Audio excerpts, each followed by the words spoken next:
What's going on, everybody? Scott Bogman here for Betting Pros to tell you my favorite picks for week 2 of the college football season. I'd like to remind you guys, if you want to follow along on my bets, love me or fade me.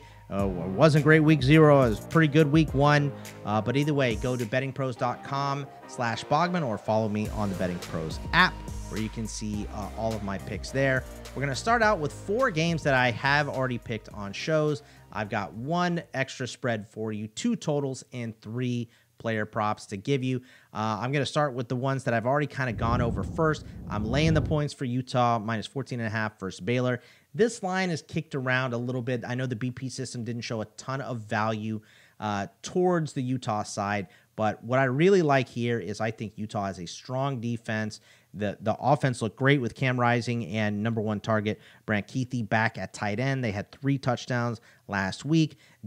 Dijon Stanley looked great, 184 yards on 9 touches and 2 scores. He was outstanding. Baylor looked good too. They have a lot of returning experience, but there are some big pieces from the transfer portal for them, and that is why I don't like Baylor in this game. You're traveling to Utah, one of the dominant teams in the Big 12, a team that could make the playoff, right? And Baylor's a good squad. I think they're on the precipice of being really good in the Big 12. So this would be a nice game to at least announce your presence. But it's week 2. You have a new quarterback transferring on the road. I just think it's going to be a tall task for Baylor to meet Utah in this game. So I'm going to lay the points, and I'm going to take the Utes, and I'm not going to look back. Baylor's a good squad, but I think Utah wins this game going away. Let's go to Bama, minus 30.5 versus USF. Look, I got burned on this game last year. I'm going back to the well here on the Alabama side, but these are different teams, and this is why I don't really like trends too much. I will follow them. I will look at them, but it's a different team. Kalen DeBoer is a different coach than Nick Saban, and he's trying to prove that. They were dominant last week.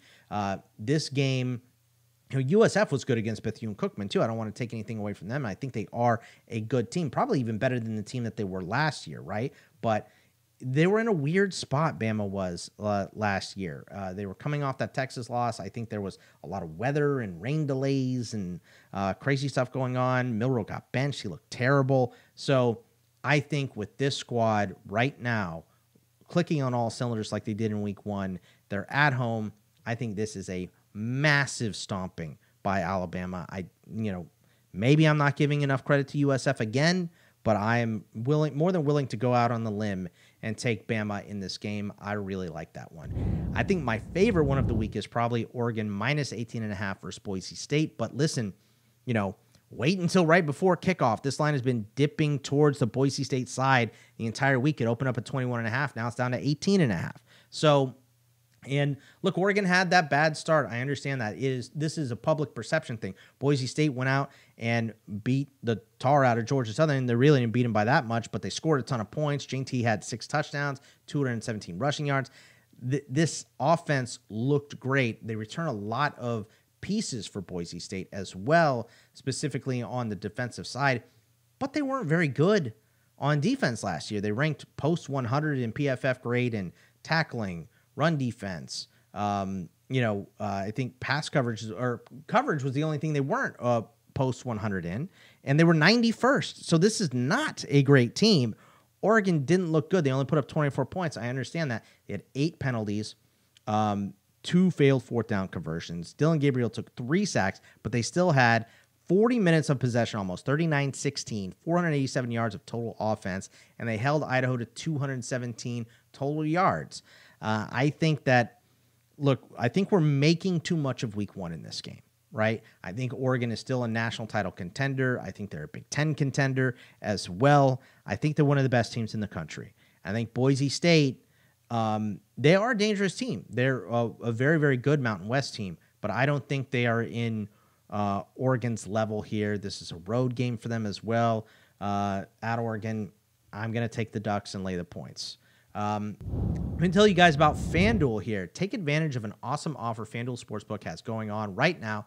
New customers can place a $5 bet and unlock $200 in bonus bets instantly. Plus, all customers can bet $5 and enjoy a 3-week free trial of NFL Sunday Ticket from YouTube and YouTube TV. Just go to bettingpros.com/FanDuel to bet $5. Get $200 and stream more football today only on FanDuelSportsbook.com. And FanDuel Sportsbook is where you can get my next number at the best number. It's Iowa -2.5 against Iowa State. And both these teams looked good last week. I was sweating that under for Iowa, right? It was 40.5. The final score was 40-0. So we got it. But Iowa's offense looks so good that I don't know about this under this week. I still do like the under, and I would lean towards it. But I don't really want to bet it after what I saw from Iowa last week. I think really the difference here, because Iowa State had a great game against North Dakota, right? They did give up some rushing yards in that game, though. So I think the main difference in this game is going to be that, Iowa State looked good against North Dakota on offense last week. You're not going to look good against Iowa, right? Iowa's a top 10 defense in the country still. They run everything through that defense. They win games from it. This game is a game they're going to win from that defense.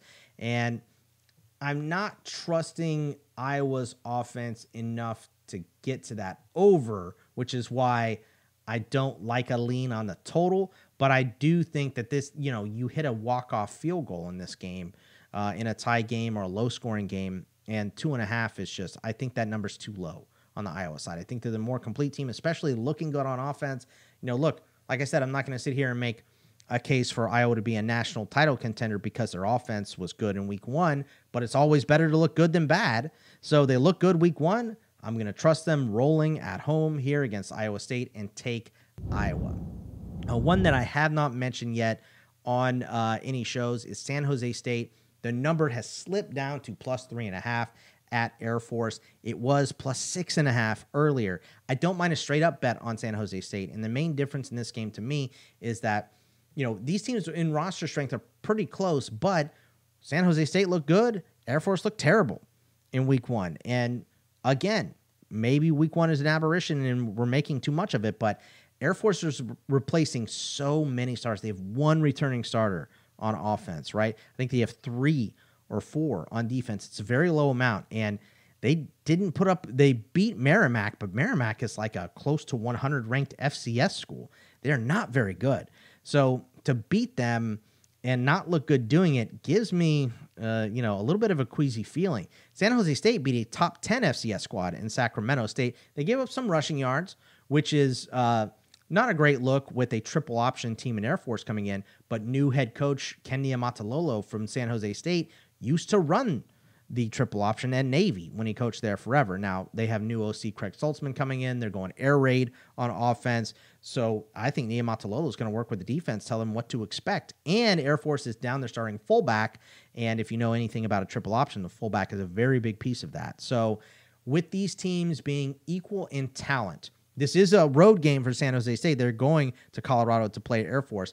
But with them looking good, Airforce looking terrible, Kenny Matalolo knowing a little bit about this triple option and how to stop it, I'm going to side with San Jose State. The public has pushed this all the way down 3 points already. So if you want to get it, you should probably get it rather quickly.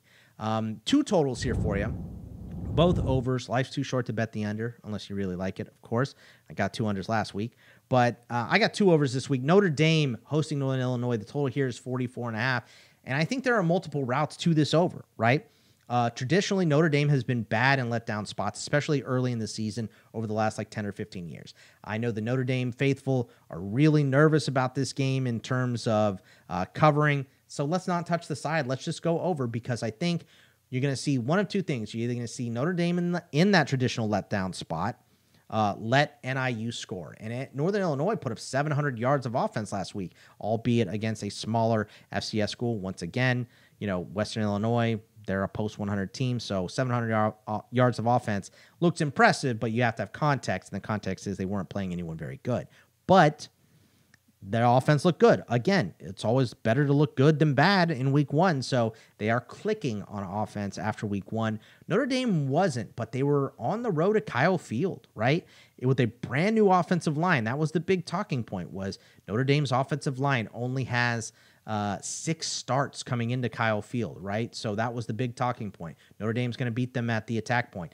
Nothing could have been further from the truth. Notre Dame dominated the offensive line of Texas A&M in that game, and now they're at home. They're not going to have 11 penalties like they did at Kyle Field. They failed on a fourth down. Their third down efficiency was terrible, and they still won against A&M, a highly rated team on the road with what is widely considered the best home field advantage in the country at Kyle Field. So I think Notre Dame at home, you're either going to get them rolling and looking dominant without those penalties and mistakes that they had at Kyle Field, or they're going to be in a letdown spot, and Northern Illinois' offense is clicking. So let's go. I mean, I think there's multiple routes to this over. It's only 44.5. That's a 35-10 game wins that for you. So I think that could possibly be the final score.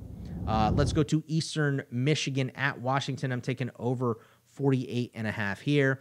And EMU, Eastern Michigan, they went into UMass as a dog last week, and they won by 14.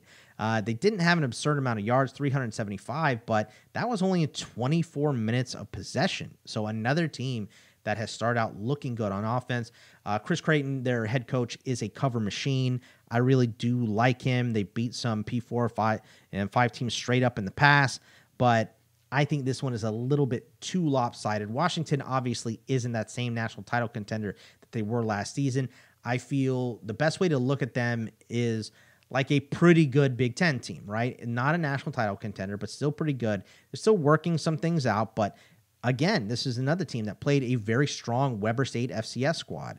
They are just outside the top 25 rankings. They got a couple votes for the FCS in the top 25, so they're a good test early for a brand new team, right? But they put up 482 yards of total offense in that game. There's been a lot of coaches kicking here, but Will Rogers, the incumbent from Mississippi State, the transfer, Jonah Coleman coming in as well. They set the pace on offense. Defense had 6 transfer starters and held Weber State to under 100 yards passing. They did allow 155 rushing yards. So that is something they need to get cleaned up a little bit. But 48.5 being the total here, I think Washington does the heavy lifting. I think they probably score 40 to 35 points, and then we're not asking for too much from EMU after that. So I think Washington does most of the work to get us to the over here.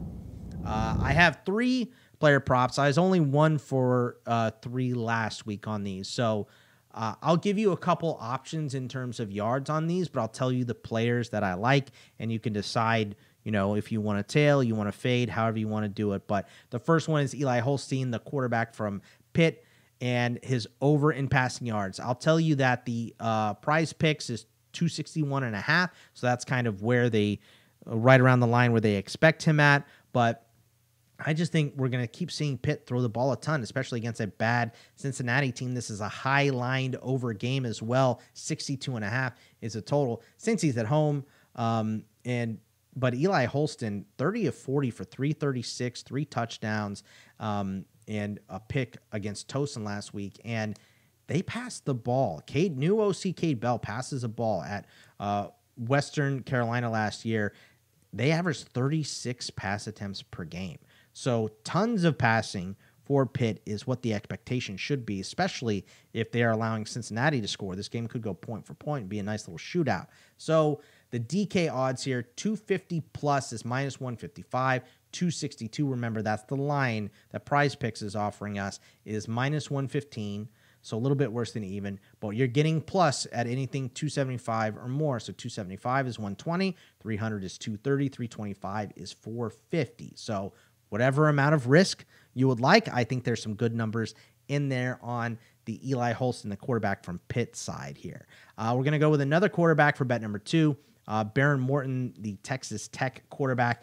Passing yards. Texas Tech defense gave up 500 passing yards to Abilene Christian last week, a middling FCS team, and Washington State is a air raid team, high passing volume. They had over 400 yards passing on only 17 completions against Portland State last week. So I think with the both these offenses being ahead of the defenses in this game, you're going to see another shootout.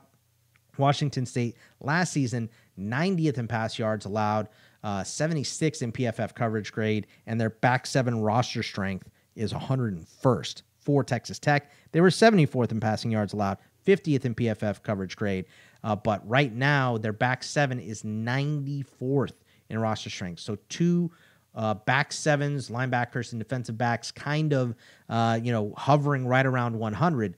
The line for on Prize Picks for Baron Morton was 250.5. And the plus odds here that you can get on DK are 275 plus or more yards is plus 125, 300 or more is plus 240, and 325 is plus 450. So again, I won't tell you guys where to risk, or I'm probably going to take underdog Prize Picks, those, and I will probably I might ladder Eli Holstein, and I might pick just the most for Baron Morton at 325. The last one is a wide receiver, and we saw Zachariah Branch in prime time for USC last week, and it's the receiving yards. This guy's electric with the ball in his hands. He almost broke a kick return. Taj Washington and Brendan Rice are gone off of this roster, so he is the new number 1, and his line right now is 66.5 or 65.5, I believe, at Prize Picks, and there's a lot of options here. At 66 plus, it's minus 120. 70 is even. 80 plus is plus 155. 90 or more yards is plus 230. 100 or more yards is plus 330. 110 is plus 475. And 120 is plus 650 for Zachariah Branch. So those are my picks for the week. I hope you guys tail them and we get some big dubs and get some wins. Like I said, go ahead and follow me at bettingpros.com/Bogman to see my picks, whether you want to ride me or fade me. I understand either way, but that is it for me, and I'll see you guys next week. Good luck, everybody.